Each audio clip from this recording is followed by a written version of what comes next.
Hello everyone. In this video I'm going to show you three Benson models of carbon dioxide dynamics on Earth. These models, as I explained in my commentary, are focused on developing some intuition and quantification of carbon fluxes among the different components of Earth, with particular applications to climate impacts. I'll show you what the main differences of these are. These three models are found in your Lecture 13 folder on Dropbox. So I'm going to fire up the first one, the CO2 dynamics model, and we'll do a little walk around and some simulations. And let me just expand this to full screen. So here we are, and basically this model simulates the exchanges of carbon and its transformation to carbon dioxide in the different components of Earth. The trigger for the change in this case of carbon dioxide on Earth, it's the utilization of fossil energy. So that's one of the stocks here, and I'll walk around those. The other stocks are CO2, carbon dioxide in the atmosphere, carbon and living biomass. So that's anything that happens on Earth, anything that lives on Earth that is carbon-based is taking into account with this stock. And then the decomposition and the recycling of that carbon living biomass has to do with carbon in non-living biomass, which is referred to as humus. Okay. So let's take a look, a little bit of a walk around. Let's start with the consumption of fossil energy. One of the things that you'll notice in this model is that it doesn't have population dynamics in it, and I did that in purpose because I actually want you to think about how we incorporate that. But basically, fossil energy consumption it's sort of prescribed externally. Okay, so fossil energy it's consumed. Okay, and the consumption of fossil energy generates makes the stock of fossil energy decrease over time. Okay, so this is going to be a negative stock. Once fossil energy is consumed, there's an initial reserve of fossil fuels, and let's start taking a look at the equations. So I'm going to click on the equations. If you look at fossil energy, so fossil energy's got a negative sign, so it's consumed, and it's initialized with an initial reserve. Its units is in gigatons of carbon. Okay, so that's a stock, and so the initial reserve in this case, it's 4,000 gigatons of carbon. Okay, so that's an approximation. It involves not only oil but coal and other fossil fuel sources. You can always play around a little bit with that variable. Okay, the consumption of fossil energy generates what's called an exploitation index. An exploitation index is essentially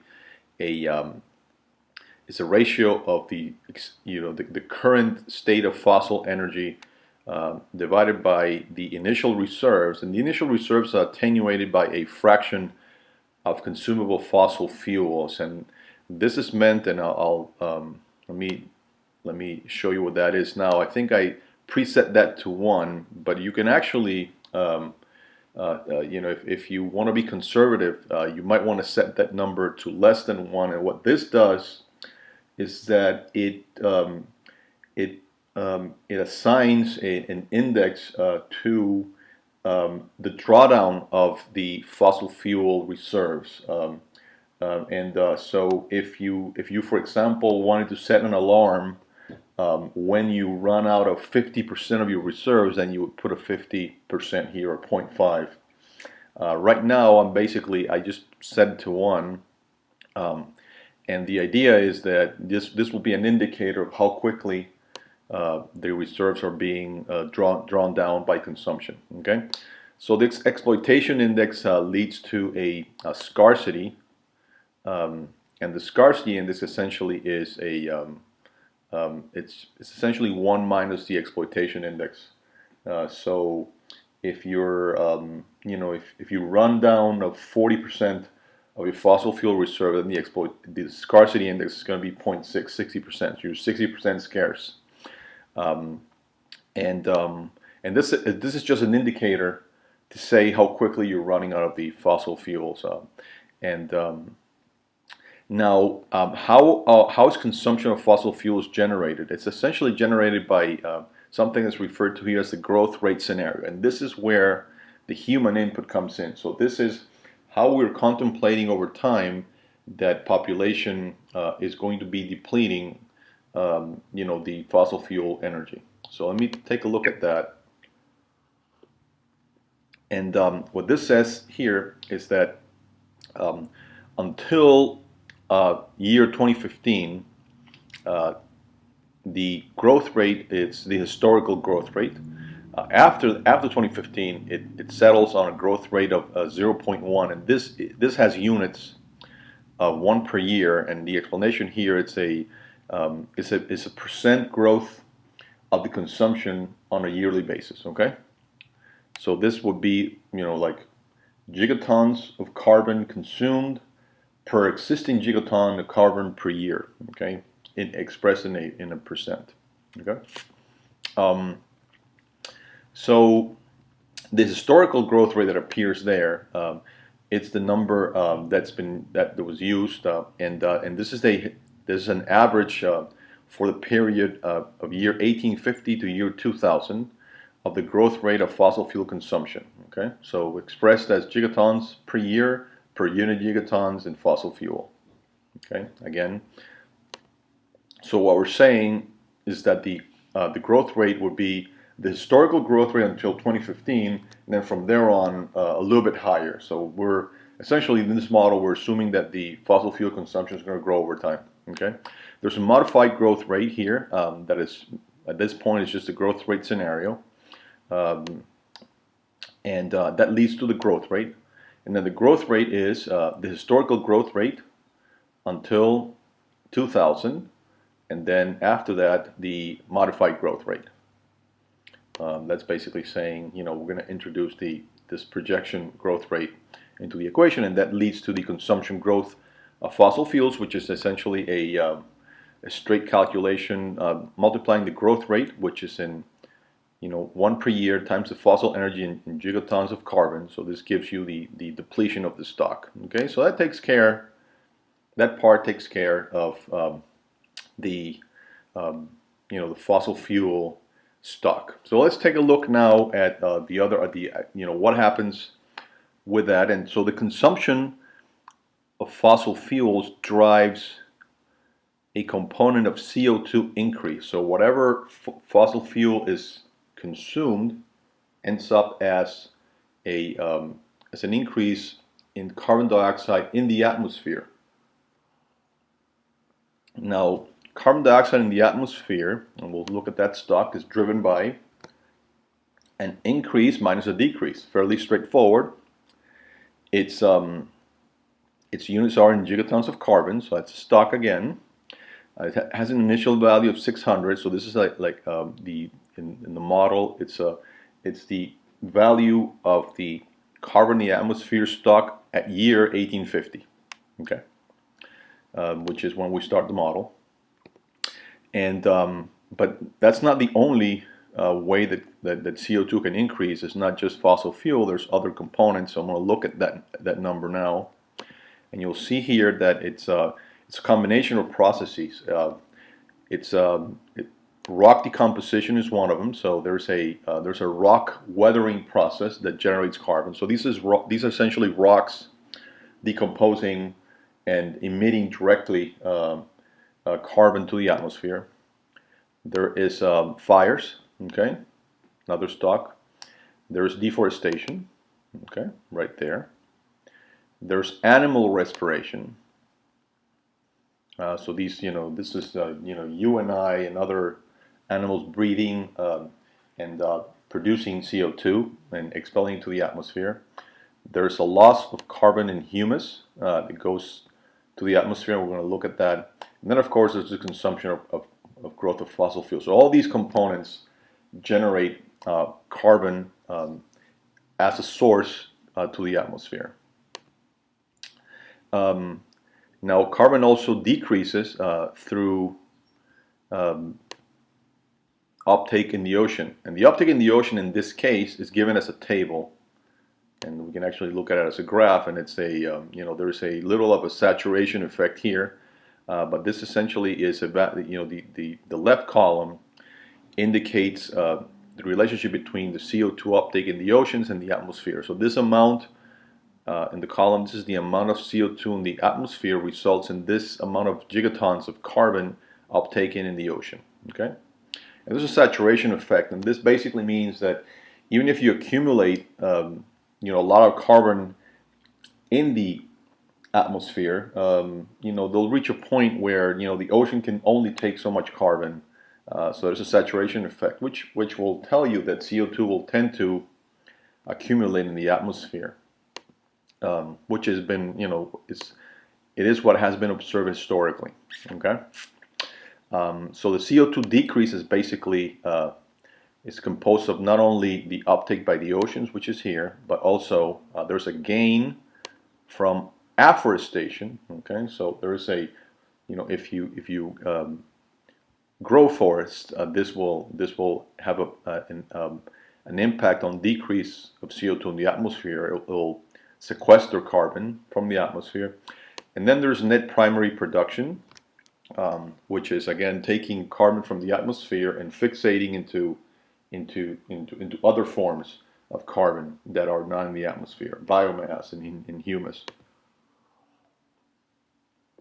Now, the CO2 in the atmosphere actually can be converted to a CO2 concentration, okay, in the atmosphere by dividing it by a conversion factor, ppm factor, and that ppm factor is given here as 2.12. So this converts gigatons of carbon in the atmosphere into a ppm, parts per million concentration in the atmosphere, which is the typical indicator that we're used to see, okay, in carbon models and in carbon predictions. So let's take a look around at what feeds the CO2 increase, and there's a rock decomposition here, as I mentioned, and this is in gigatons of carbon per year, and there's a value there, 0.5. Estimation that can vary, so you can play around with that a little bit. You can do a little research and try to understand what that number is. Let's take a look now at the other pieces of this, and to do that, let's look at the third stock, the carbon in living biomass. So this is carbon in living organisms on Earth, and you'll see. Let's take a look at what comes into that stock. There is a so this also has units of gigatons of carbon.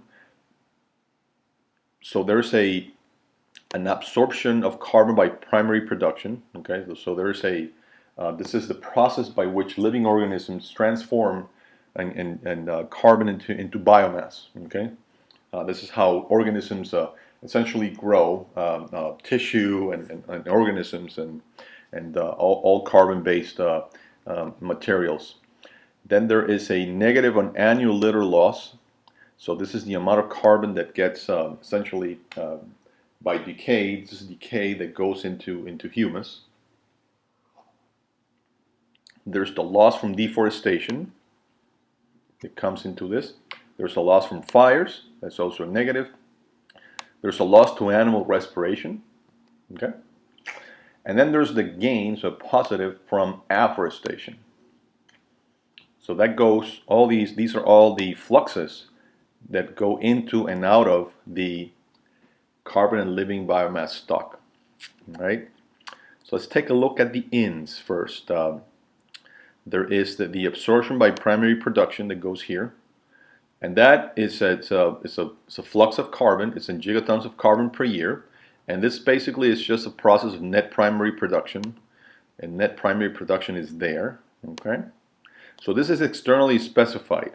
It's a specific annual net primary production times carbon and living biomass. It's got units of gigatons of carbon per year, and it's driven by this specific annual MPP.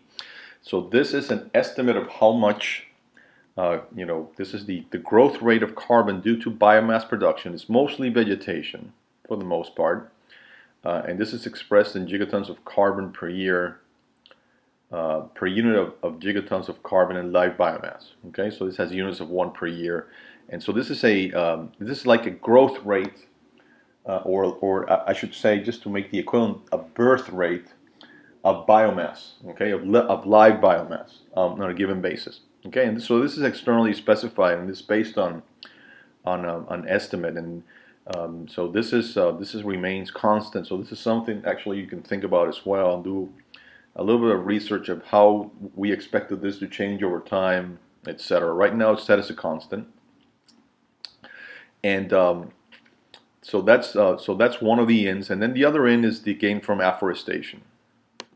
So the gain from afforestation is given by an afforestation rate.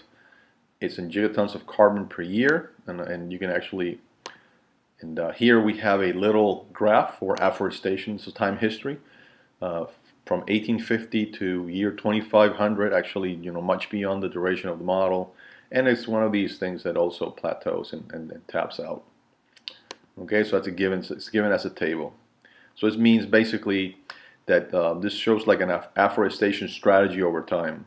Okay, so if you're afforesting, you can actually also play around with that a little bit. Okay, now the outs, you have the loss from animal respiration right there, and that's given by the animal respiration, gigatons of carbon per year, and the animal respiration, it's given here as a percentage, 6% of the net primary production. So what we're saying is that of this birth of biomass, you lose 6% to respiration. Okay, so that's so this is the it's a percentage of net primary production. So here's a little commentary. Animals feed off existing vegetation and breathe to produce CO2, and that rate is about 6%. You have loss from deforestation here, okay, which is given as a deforestation rate, and there's a deforestation also another table that you can look up, and again it's it's something prescribed, so you can play around with that just to see what the effect is. There's a loss from fires here. And the loss from fires is it's very similar to respiration. But this one is 3.5% of the net primary production. Okay, just prescribed. So about 3.5% of that live biomass that grows every year is lost to fires, and that's you can do a little bit of research based on that, and try to pin down a number but that number is fairly accurate for historical purposes. Let's see, you got the gains. The litter fall, which this litter fall, it's actually, so this is the remaining. If you look at the net primary production, whatever 6% goes into breathing, and then 3.5 go into a fire. 90.5% eventually essentially fall. It's produced as litter, it's decay. So all these trees, they grow branches, they grow leaves, and over time those just fall off. Okay, and become part of the humus, of the humic system. So that's the balance right there. Okay, so that takes care of the carbon and living biomass stock. So let's go to the humus stock. So the humus is given by a gain minus a loss, and so it's right here, and there's an initial value of 1600 for year 1850 of gigatons of carbon in humus form. So this is essentially non-living carbon-based matter in soil primarily. So this is all the decomposition, all these leaves, all these branches, they go into soil, decompose, and become mineralized carbon in soil that we call humus. Okay, so humus. Let's look at the gain component in humus, and it's got two components. I'm sorry. It's the annual litter fall, so whatever falls from the production of live biomass that we just saw, and 40% of deforestation is factored here as a gain in humus.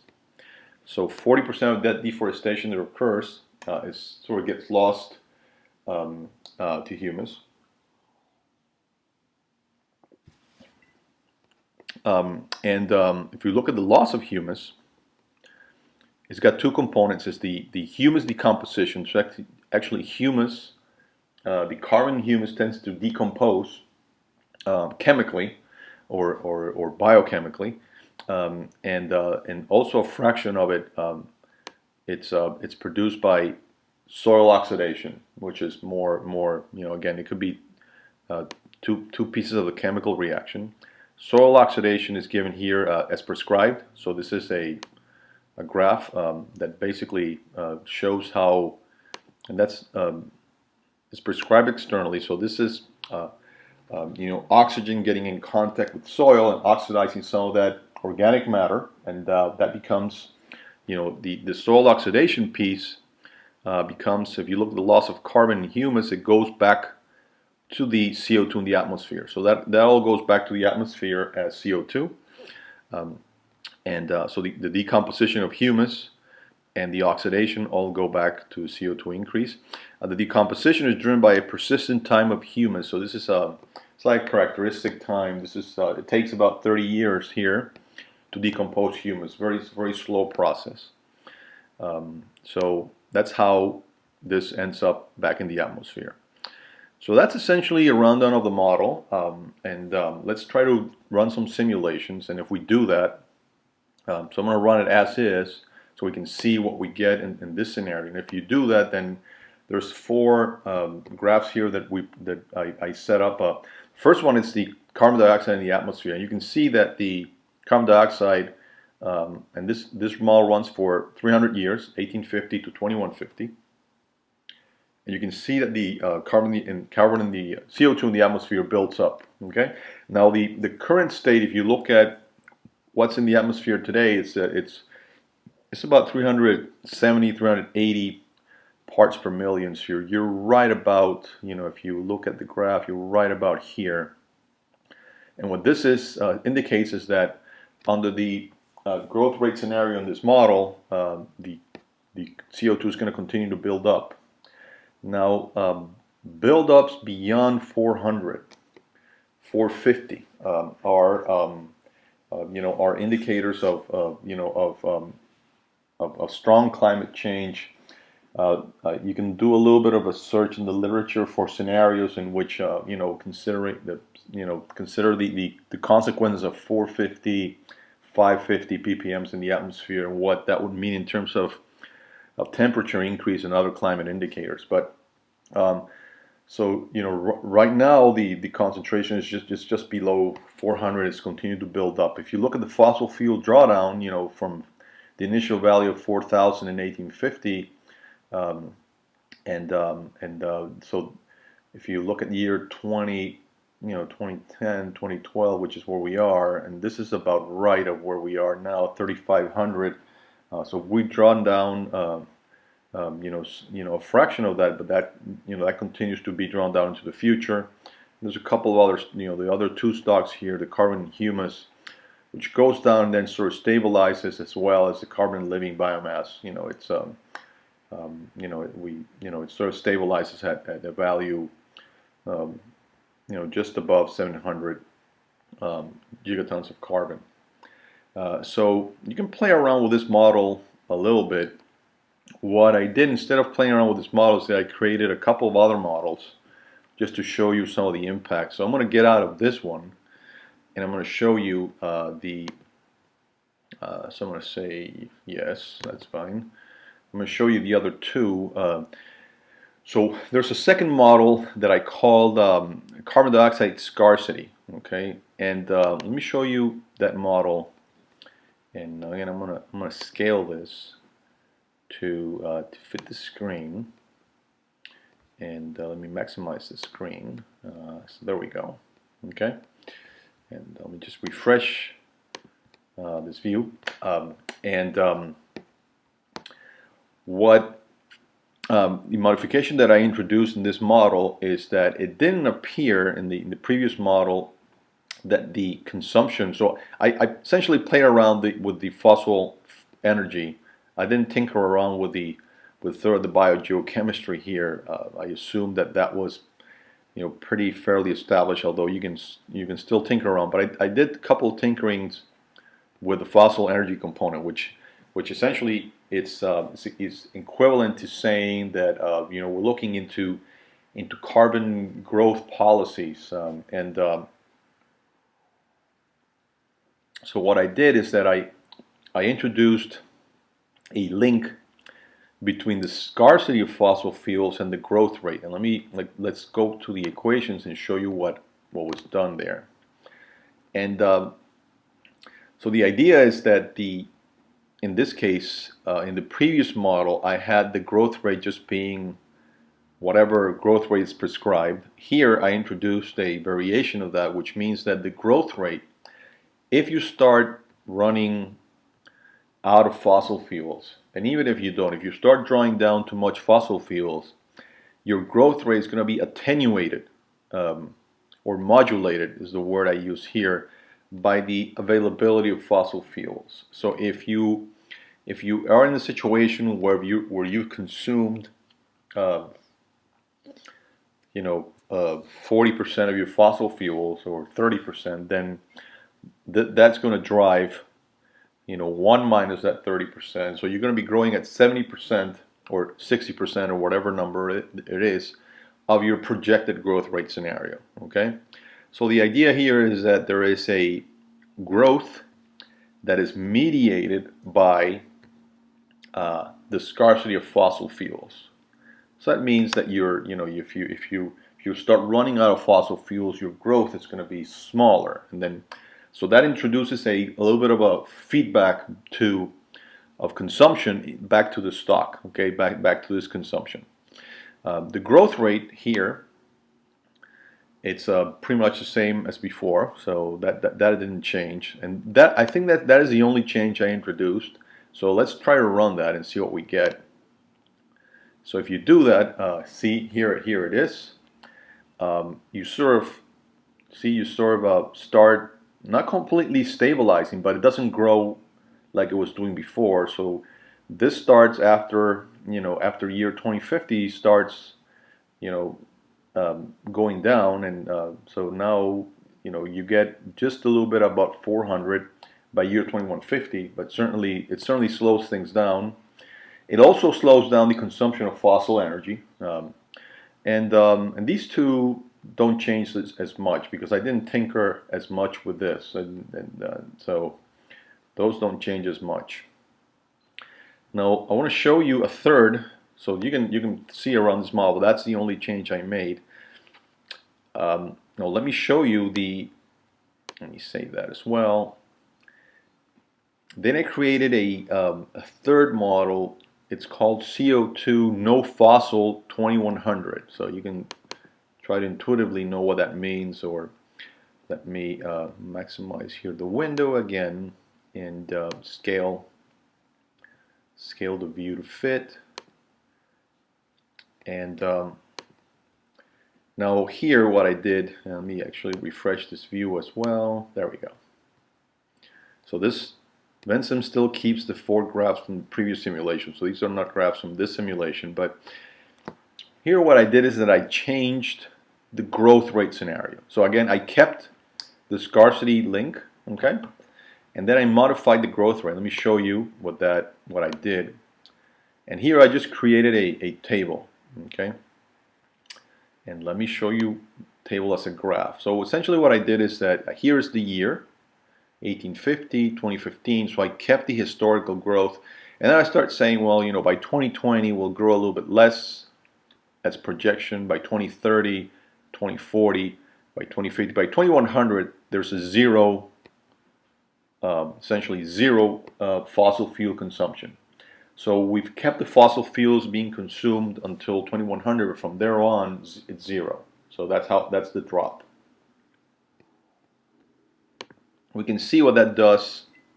So that's the only change that I introduced here. So you can modify this again to see what you get. But if you do that, if you run that simulation, let's say yes.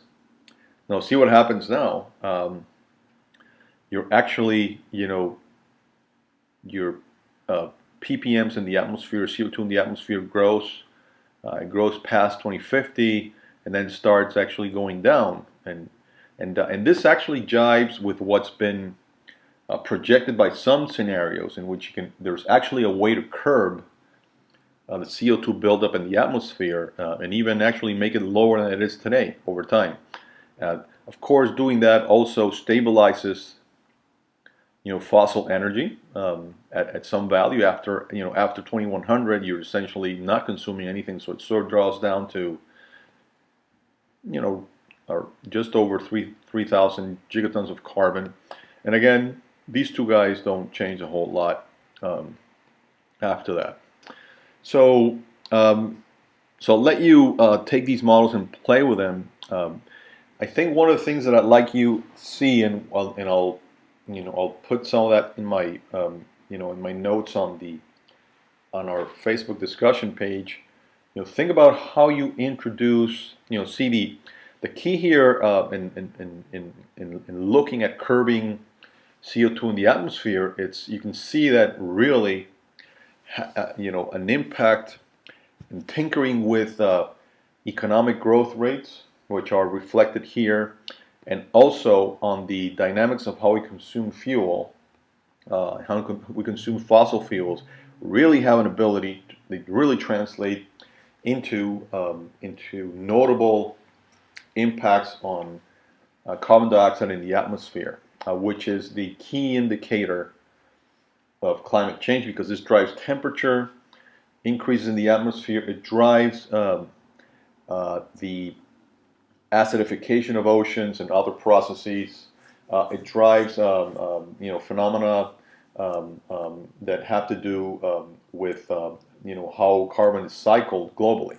Okay, so you can actually see this stark contrast here in the atmosphere once you start curbing the use of fossil fuels. So I want you to think about how you introduce population dynamics, and think about population growing over time and demanding demanding fossil fuels, and how that would work itself into these dynamics. I sort of left it out on purpose, also to keep the model formulation a little bit simpler, so you can do that.